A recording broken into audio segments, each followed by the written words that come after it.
There is a place where you daily hear phrases like, I'm stressed out, I'm not getting enough sleep, and I have no social life. Yeah, you guessed it. Welcome to grad school. Hello, everyone. My name is Mohannad Elhamod. For those who don't know me, I'm a PhD student. I think that pretty much sums it up. Since I returned to grad school, I have observed this recurring theme of the plight of grad students. One friend is depressed, another colleague is burned out, someone else lives in constant fear.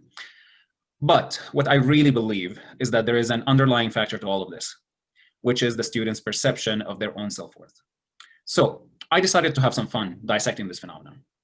I wanted to do some research about where grad students draw their self-worth from and what internal and external factors come into play here. You can find the references at the end of this video and in the description. So, according to research, the odds of falling into depression and anxiety for a grad student are 6 times higher than the general population's average. In some disciplines, the ratio of students who suffer from depression can reach up to 46%. And since about 25% of grad students are international, those of us who are so lucky also have to deal with homesickness and lack of social integration. These international students get stuck in the positive feedback loop of social withdrawal, sexual problems, and loss of self-esteem. So how does self-worth fit into all of this? Well, the closest definition I could find of self-worth is this deep belief within you about whether you're a success or a failure. Bear in mind, though, that the source of this sense of self-worth varies from person to person. Now, research says that many of us tend to feel guilty for having fun. We feel guilty for taking time away from schoolwork. So, if you're one of those, it is likely that you're defining success in purely professional terms, which is not surprising in a society that defines people's worth by their paycheck. These personal and social perceptions will certainly lead to cycles of depression. So even though graduates report that a PhD has enhanced their career, given them an edge, and shaped their identity, they always say, but the experience has broken our confidence in ourselves. Even after finishing their degree, some feel its real value is questioned socially. So what can we do to create a healthy amount of self-worth? What are the factors at play here?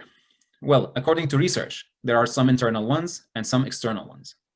Internally, personal beliefs about success tend to play a role. For example, many of us live in fear of being judged by our peers. So our self-worth is measured competitively in this case. But by and large, a grad student's work-life balance is found to be key to mental health and self-worth.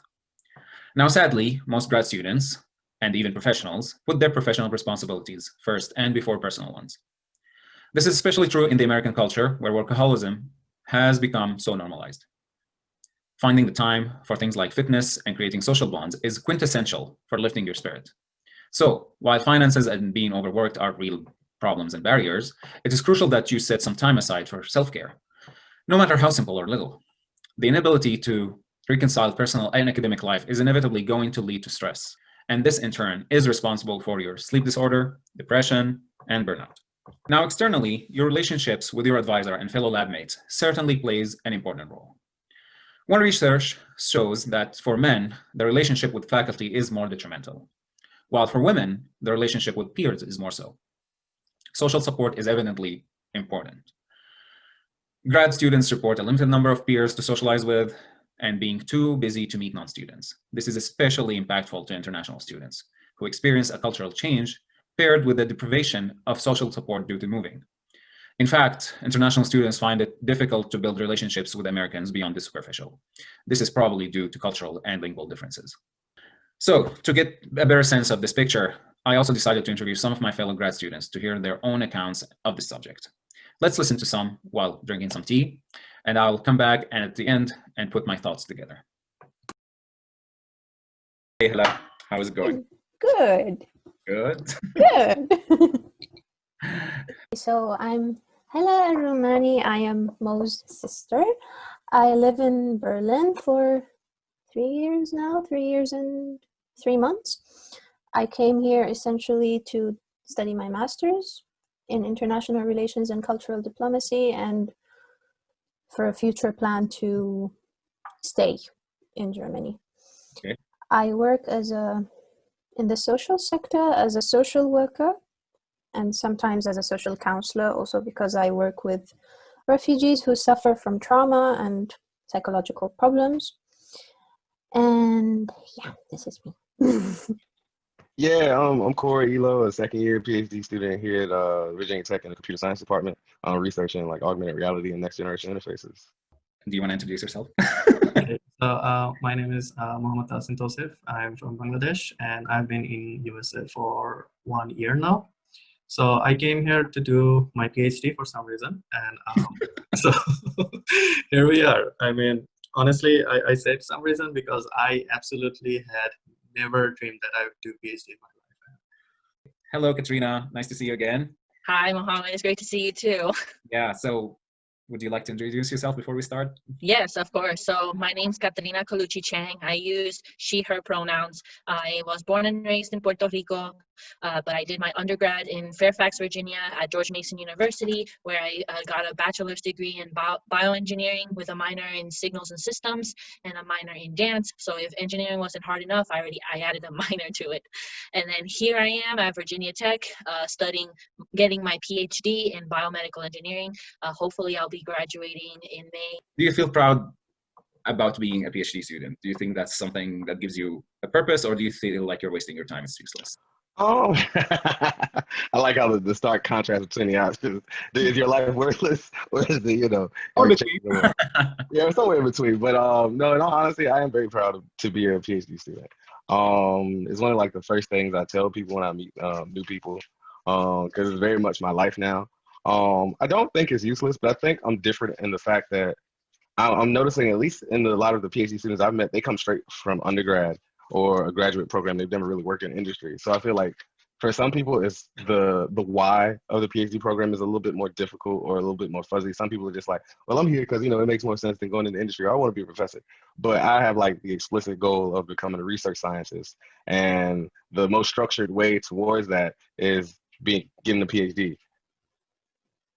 I felt kind of cheated into it because the amount of effort that I put into traveling, into, I don't know, doing all the steps you need to do when you get to a new country, just for the sakes of getting into a master's degree, and the education that I got in return is not even close to what was expected and what should have been. So yeah, I felt cheated into it. I felt proud because I was doing it by myself. I was living in a new country by myself. I was doing everything by myself. This was the reason I was proud of myself.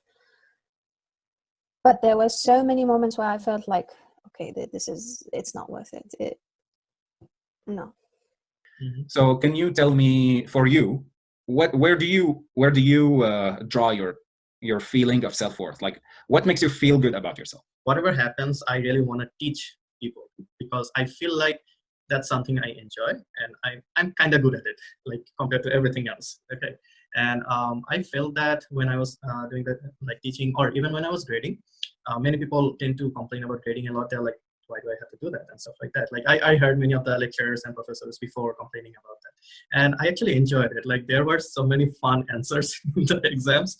I was like, this is one time I feel super appreciated and I think I can do this for the rest of my life. So if something that actually helped me with my self-worth or anything, I would definitely say it was being a teacher, or even when I was a teaching assistant.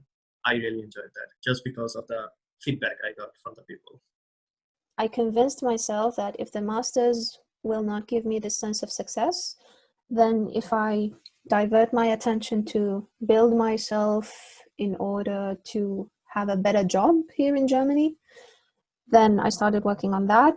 I worked on the language, and I was capable of achieving getting to a really high level in a very short amount of time. That compensated it a little. Attending workshops that has to do with the social sector, getting to know the German system more. Did your self-esteem fluctuate drastically based on what your professor thought about you? No.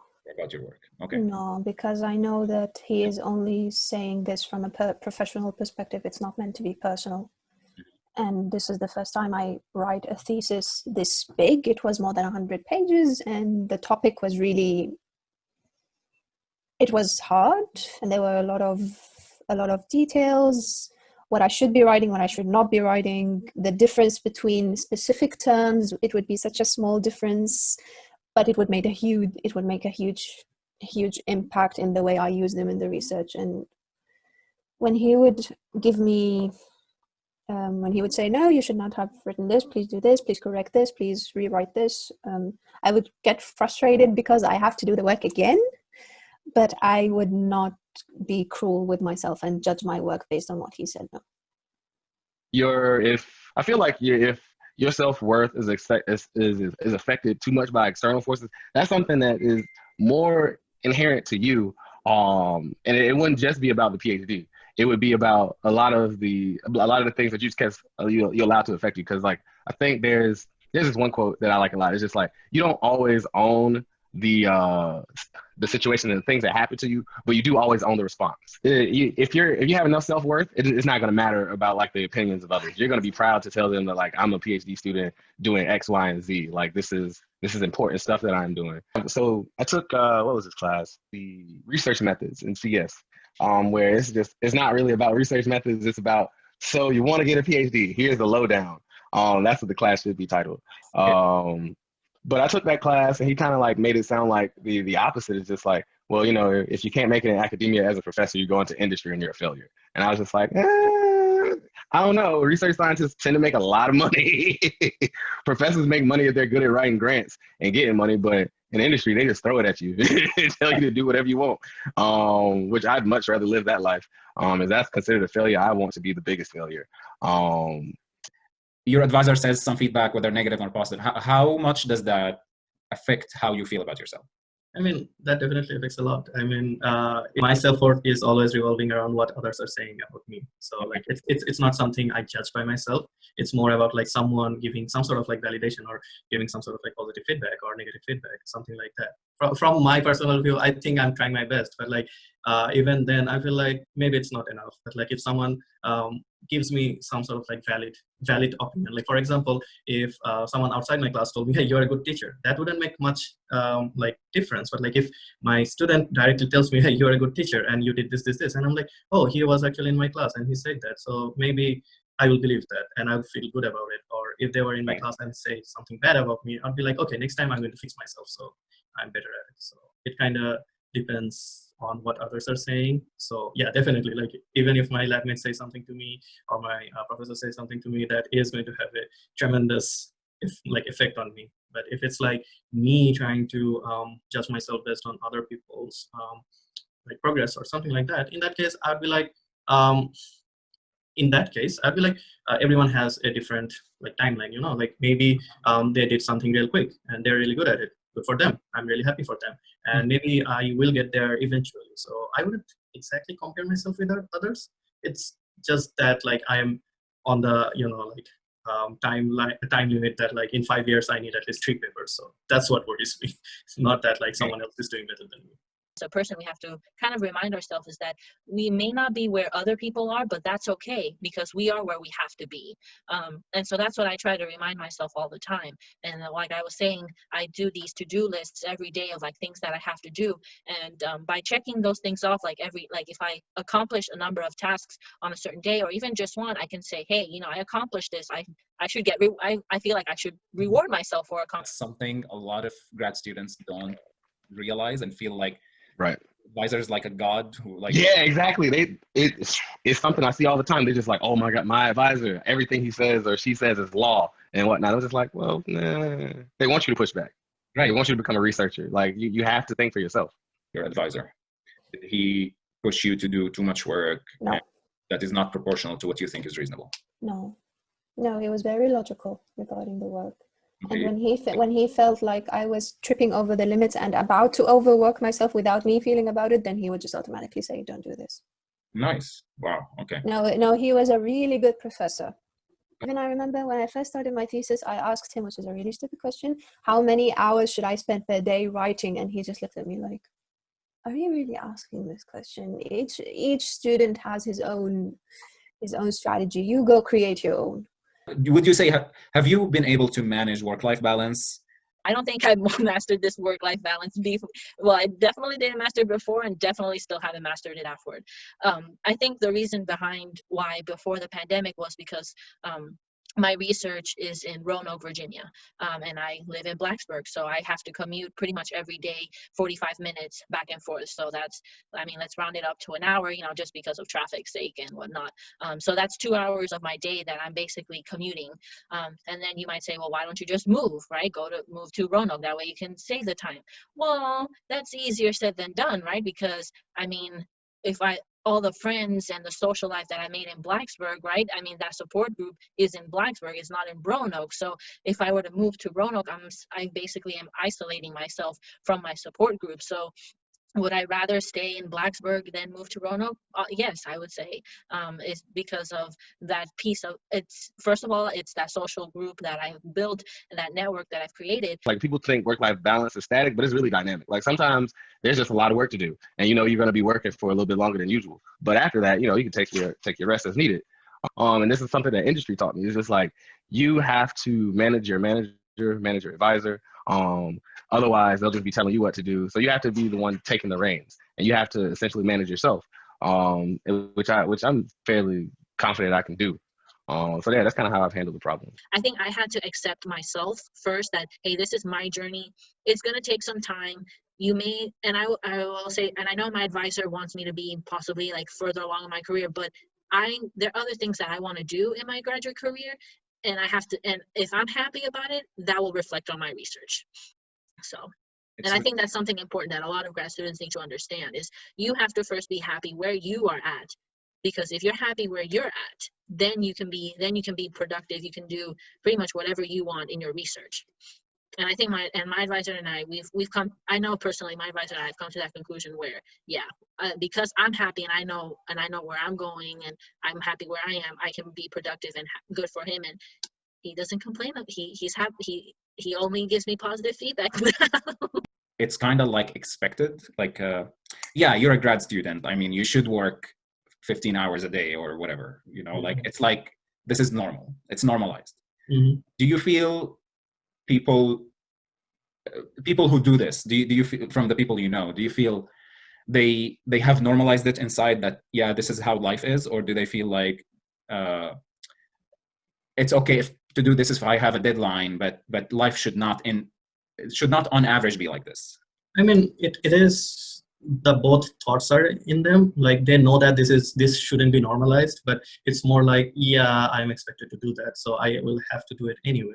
And many times, like the situation is like many of the grad students are international students, and like if they do not continue, they might not able be to stay here. And sometimes like working till you like collapse is much better than going back. So sometimes they would sacrifice their well-being to like, you know, overwork themselves, even though they know that it shouldn't be like normalized. Sometimes there is no other way. It's kind of in a way like, you know, we know that people should have breaks, but like it's more like if you have breaks, you won't get enough work done, and then you feel like, okay, I cannot finish it within the deadline, so I'll have to work anyway. I know that it's not right, but I don't have any other choice. So it's kind of like that. So yeah, definitely my first couple of years, I would say I definitely felt that going out was kind of like frowned. I felt like I should not be going out because I was comparing myself to basically like my lab mates, people in my building, people in my department, which that's a key word. I was comparing myself to other people. And one of the things that I was emphasized very, very early when I was in grad school, and I try to emphasize now, is that your graduate life or your graduate career is your journey. Like it's your path, it's at your pace, right? And so I realized that those things I had to go through those certain challenges or through those hardships that I had my first couple of years. That way I can be where I am now. I think someone described the PhD process as like a hazy fog of being busy and then feeling guilty about not doing work. There's like no in between. It's because like if you stop working, it's like crap. I know this. You have like this thinking, feel like I'm supposed to be doing work. Crap, I'm supposed to be doing something. It is terrible. It is terrible because it eats at you. But I would say, thankfully, like coming from industry, like in industry, I fought for my work-life balance there. I got really good at like, hey, I am going to take this time off for me. And that's it, because you know my sense of my well-being is important, because if my well-being isn't good, then I can't produce. That's just the fact of the matter. So I know if if I need to keep my employer or my advisor or whoever happy, I know I need to take care of my own well-being. So that's kind of like what I've tried to do here, but sometimes this is a lot of work. I enjoyed teaching a lot, but like that was just kind of like a side gig, because like a PhD student's main focus is the research, right? So now that I'm an RA this semester, and at the beginning I was like, why am I not getting emails? And then I'm like, oh, right, I don't have to worry about it this semester.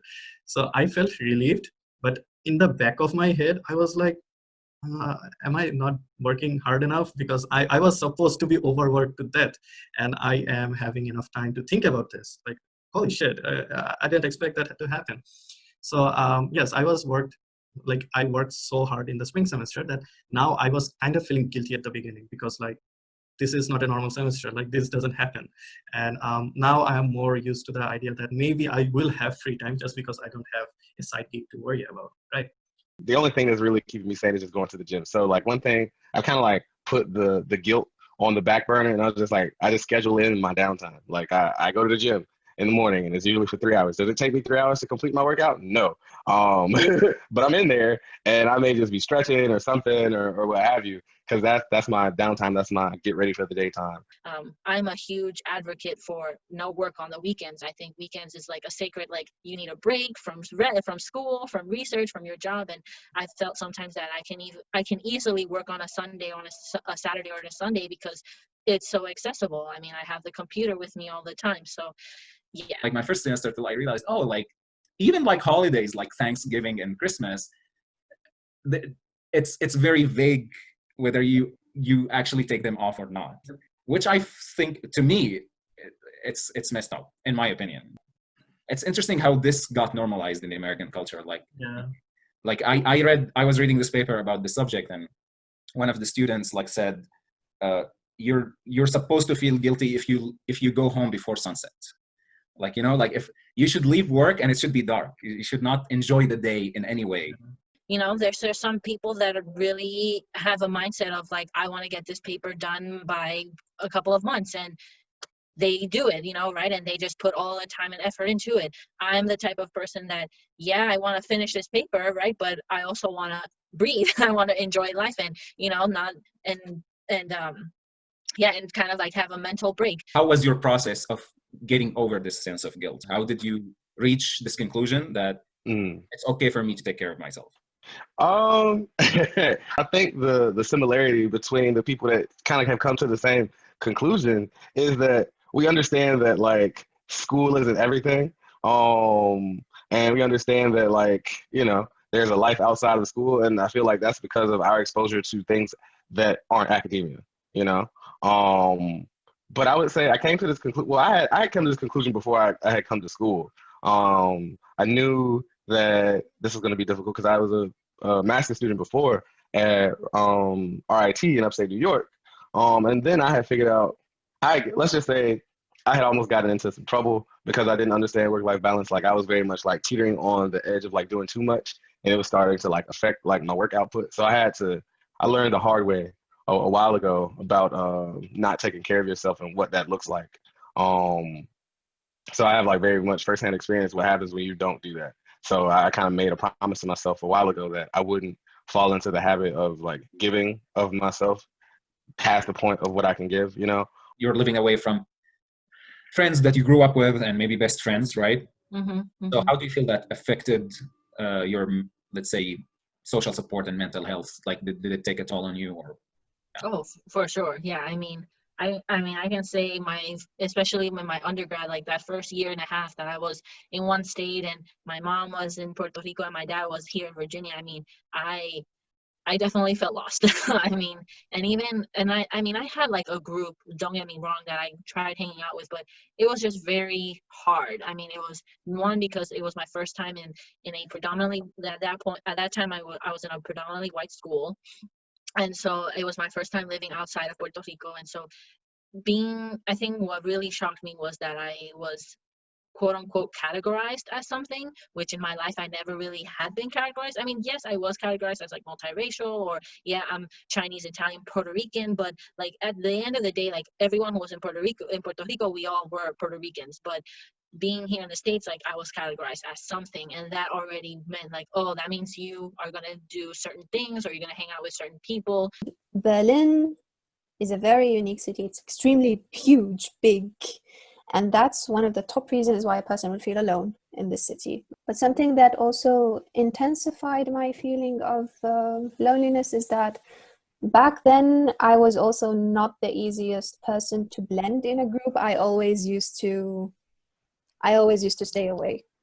I did not have the courage to go and meet people.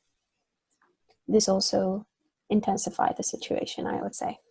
I'm a Hispanic. I do know people out of the Hispanic community that go from all spectrum, like you said, like people who they don't feel welcome at all in the community, so they tend to stay by themselves.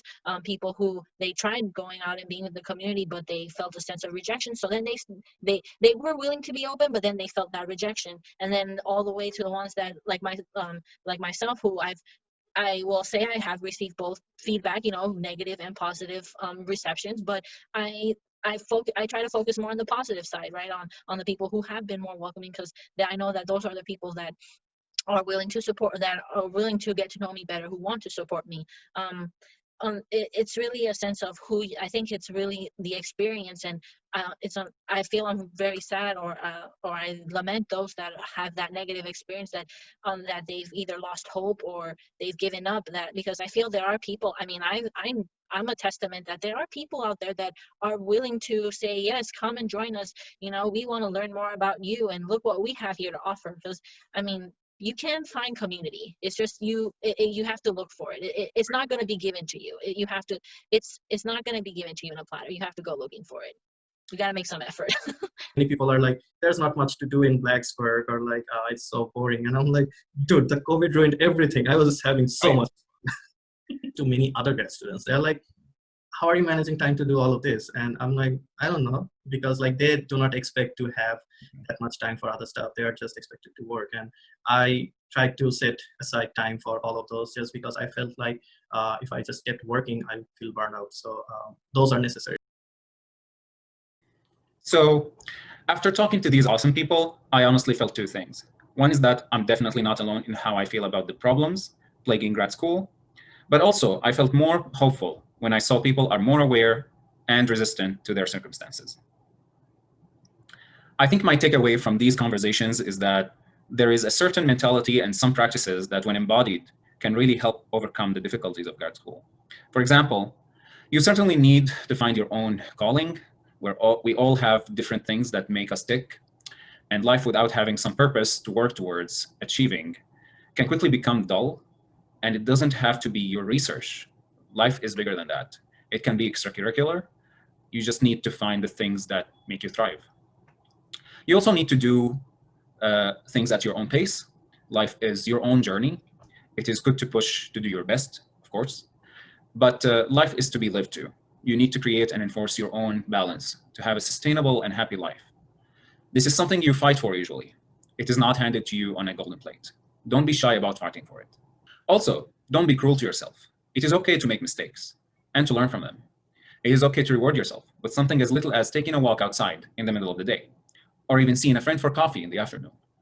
Remember, you're not a machine. You're flesh and bone. You are more than just a lab minion. Remember that. Also, don't let others' feedback pull you down. Some people give it with good intentions. Others do it maliciously. Either way, don't let it shake your self-confidence. Take it in, sit on it, let the initial emotional rush pass, and then analyze it rationally. Only then you can act on it to better yourself, but never let it undermine your belief in yourself. Socially, don't isolate yourself. I cannot stress enough how important that is. Even for introverts, keep a few connections of family and friends around. Being on your own is overrated. We are social creatures, and it is okay to seek help when you are having a bad day. Even simply calling a friend for a little video chat makes the difference. You also need to take care and nurture these connections. We sometimes get so consumed professionally, we neglect those we love. Do not fall into that trap. Trust me, it is not worth it. And last but not least, take good care of yourself. At the end of the day, everything else is temporary.